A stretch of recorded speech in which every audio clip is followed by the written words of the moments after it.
Thank you, Chris. Bryan, welcome back. Thank you. You know, you inspired people that day to such an outrageous extent that we had no choice but to raise some money for you. And in about half an hour, $1 million was pledged. What happened to that? Well, I'm here to give an update, but I have to take a second to express my gratitude to this community. What the people at TED did for me and the thousands of children and incarcerated people I represent is just been absolutely transformative. I was here 3 weeks before I was scheduled to argue 2 cases at the United States Supreme Court where we were asking the court to ban death in prison sentences imposed on children. The U.S. is still the only country in the world that legalizes life imprisonment without parole for kids, some as young as 13. And 3 months later, after my TED Talk, the Supreme Court granted our appeal and has now declared death in prison sentences unconstitutional. No child in this country will ever be subject to an automatic death in prison sentence.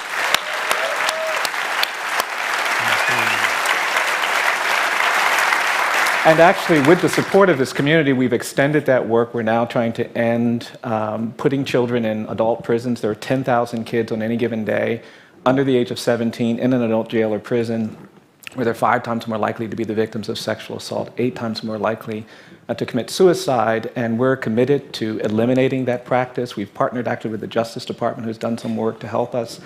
And then the other thing we're trying to do is to create a minimum age for trying children as adults. There's still 15 states where kids as young as 9, 10, 11 are actually fearing adult prosecution, where they can be made sex offenders for the rest of their lives because they've done something inappropriate. And the support that the community has offered us has really allowed us to move that work forward.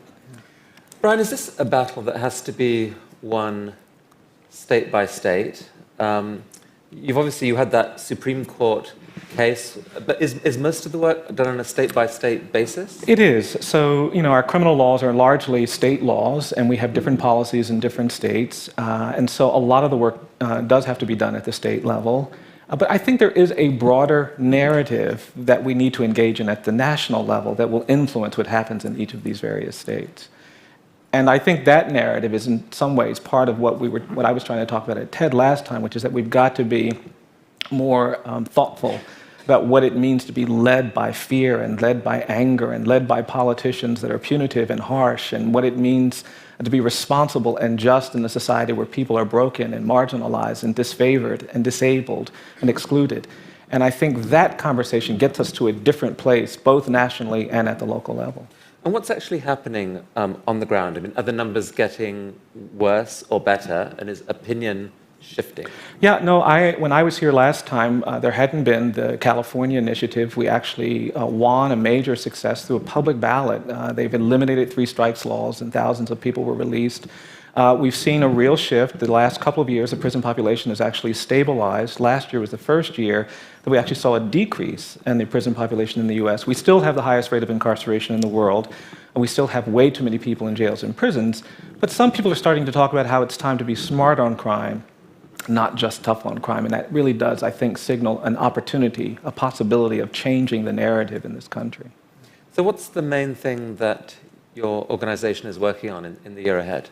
Well, we started a new project on race and poverty, and I've been very excited about it. We want to change the way we talk about race in this country. There's a legacy of racial inequality in America, racial injustice that we've never really confronted. Slavery is an issue that we've never really talked about. There were myths created about people of color during slavery. The Emancipation Proclamation didn't do anything to deal with those myths. The 13th Amendment doesn't end those myths. And because of that, in many places, slavery didn't end, it just evolved. And then we had this era of terrorism and violence where we did horrible things. And so we're trying to counter that by putting up slavery markers. You come to Montgomery, there are 59 monuments to the Confederacy and to the Civil War, and not a single word about slavery. And so in December, we put up 4 markers talking about the slave trade. We're going to lynching sites across this country, and we want to put monuments and memorials at lynching sites to force this country to reflect more honestly on that legacy of violence. And we want to change even the narrative around civil rights. It's the 50th anniversary of a lot of these events, and you get this narrative now looking at TV that, one day Rosa Parks didn't give up her seat, the next day Dr. King led a march on Washington, the third day Congress passed some laws, and it's just this wonderful transformation, and we haven't talked about what decades of trauma and humiliation and subordination did to people of color and to people who are white. Some of whom were taught that they're better than other people because of their skin color, and we haven't helped them recover from that abuse and that lie. As we have to change the narrative around these issues.